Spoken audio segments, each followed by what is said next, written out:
Hello friends, welcome to ಕೆಚುಸ್ home and kitchen channel. ಇವತ್ತು ನಾನು ನಿಮಗೆ ಒಂದು ಸಿಂಪಲ್ ಚಿಕನ್ ಫ್ರೈ ಹೇಳ್ಕೊಡ್ತಾ ಇದ್ದೀನಿ. ಆ್ಯಕ್ಚುಲಿ ಇದೊಂದು ಗ್ರೇವಿ ರೆಸಿಪಿ. ಇದಕ್ಕೆ ಮೊದಲಿಗೆ ಏನೇನು ರುಬ್ಕೋಬೇಕು ಅಂತ ಹೇಳ್ತೀನಿ.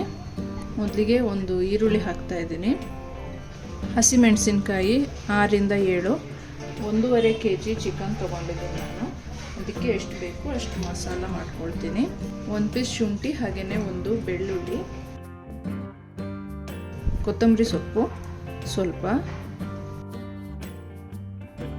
ಹಾಗೆಯೇ ಪುದೀನ ಸೇಮ್ ಅಳತೆ, ಅಂದರೆ 1 ಮುಷ್ಟಿಯಷ್ಟು ಕೊತ್ತಂಬರಿ ಸೊಪ್ಪು, ಹಾಗೆಯೇ ಪುದೀನ, ಅರ್ಧ ನಿಂಬೆಹಣ್ಣು, ಹಾಗೆಯೇ ಮೊಸರು ಒಂದು ಅರ್ಧ ಕಪ್ ತೊಗೊಳ್ತೀನಿ. ಈಗ ಇದೆಲ್ಲದನ್ನು ಚೆನ್ನಾಗಿ ರುಬ್ಕೋಬೇಕು. ನುಣ್ಣಗೆ ಸ್ವಲ್ಪ ಗಟ್ಟಿ ಪೇಸ್ಟ್ ಥರ ರುಬ್ಕೋಬೇಕು. ಪೇಸ್ಟ್ ಇವಾಗ ರೆಡಿ ಇದೆ. ಈಗ ಚಿಕನ್ ಫ್ರೈ ಮಾಡ್ಕೊಳ್ಳೋಣ. ಈಗ ಕುಕ್ಕರ್ಗೆ ಎಣ್ಣೆ ಹಾಕ್ಕೊಳ್ತೀನಿ. ಎಣ್ಣೆ ಬಿಸಿ ಆದಮೇಲೆ ಈಗ ಇದಕ್ಕೆ ಚಿಕನ್ ಹಾಕ್ಕೊಳ್ತೀನಿ.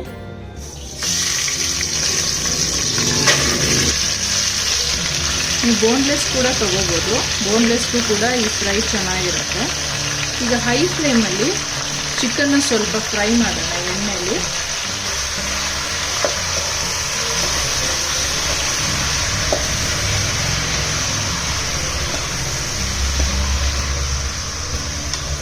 ಈಗ ಚಿಕನ್ ಈ ಥರ ಕಲರ್ ಚೇಂಜ್ ಆದಮೇಲೆ ಒಂಥರ ವೈಟ್ ಆಗಿ ಬರುತ್ತೆ.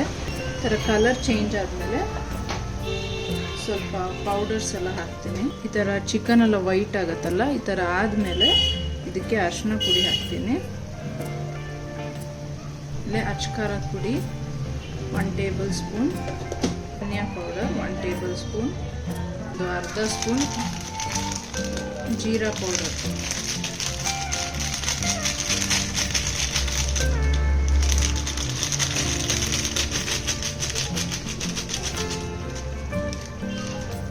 ಈಗ ಇದೆಲ್ಲದನ್ನು ಮಿಕ್ಸ್ ಮಾಡೋಣ.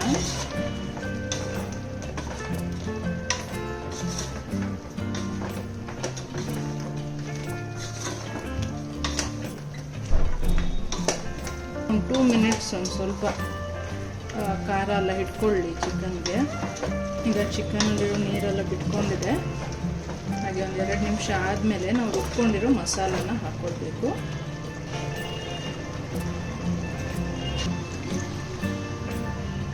ಈಗ ಉಪ್ಪು ಕೂಡ ಈಗಲೇ ಹಾಕ್ಕೊಳ್ತೀನಿ. ಈಗ ಎಲ್ಲ ಮಿಕ್ಸ್ ಮಾಡಿಬಿಟ್ಟು ಬೇಯಕ್ಕೆ ಇಡೋಣ.